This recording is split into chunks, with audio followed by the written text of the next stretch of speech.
we've got this fantastic opportunity with Brexit to now have our own trade deals with the US, the world's biggest economy, China, the world's second biggest economy, fast-growing economies like India, old friends like Australia. And in doing so, we don't have to give up trade with the EU. We can have that as well. We should recognise that, it's in our interest to have a prosperous EU next door, that a prosperous neighbour is a good customer.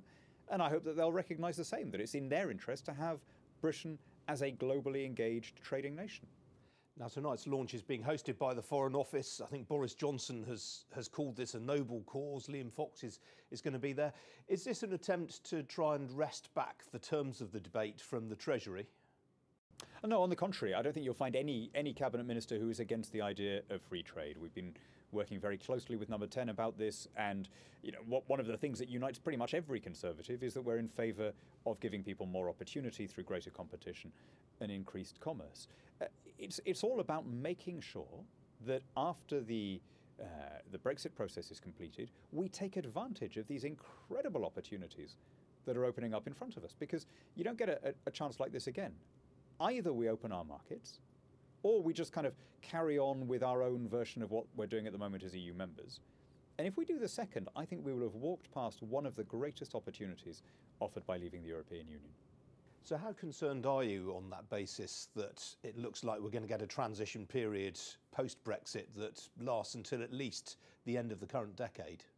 I mean, I think it makes sense to have a transition period. One of the arguments that I made during the referendum, and that I think almost all Vote Leave supporters did, was that the EU is so entangled with our domestic law, it controls so many aspects of our internal affairs, that you can't just say all of that is going to stop, at midnight on Tuesday.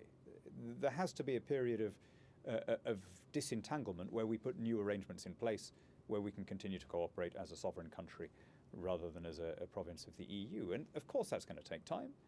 And while that interim process is in place, businesses on both sides of the channel want certainty and want stability.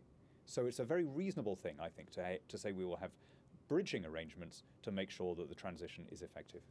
Do you see any reason why the UK shouldn't be able to pursue free trade agreements during the transition period? I think it's pretty clear that is not going to be part of the restrictions. That, of course, we'll be pursuing trade talks. We have a whole new government department doing it. There is, though, a capacity issue. We have 27 countries in the EU.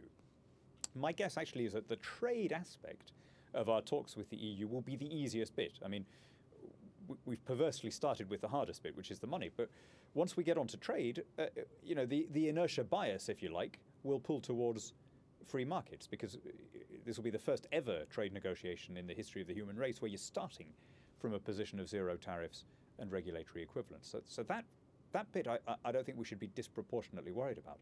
But there are 165 countries outside the EU, and these are the countries that are growing. And we're going to be struggling to get in the optimum trade deals with all of them in as short a time as possible. We're going to have to do some prioritizing here. And that's why I think the Institute for Free Trade can add capacity. It can lend its weight to what the excellent officials in the International Trade Department and indeed other government departments are doing, and make sure that we re-engage, we become a global Britain that is interested in the affairs of every continent, including Europe.